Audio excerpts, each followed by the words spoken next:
Hello guys, welcome to my new shorts. So একদিন সন্ধ্যাবেলা আমরা সবাই মিলে রেডি হয়ে বেরিয়ে পড়েছিলাম আর চলে এসেছিলাম আমাদেরই রাসমেলা, কুলপির রাসমেলাতে।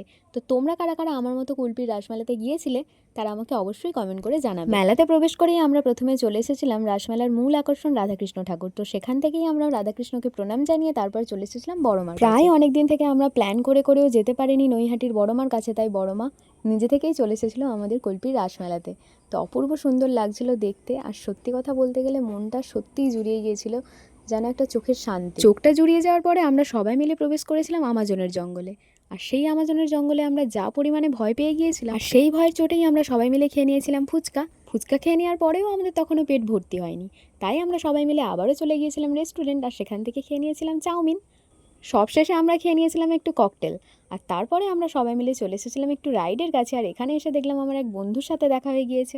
তোমরা যারা ভিডিওটা এতদূর পর্যন্ত দেখছো তারা অবশ্যই ভিডিওতে একটা লাইক করে দিও, আর যারা ইউটিউব থেকে দেখছো তারা অবশ্যই চ্যানেলটা সাবস্ক্রাইব করে নিও, আর যারা ফেসবুক পেজ থেকে দেখছো তারা অবশ্যই আমার পাশে থেকে ফলো করে দিও। ধন্যবাদ।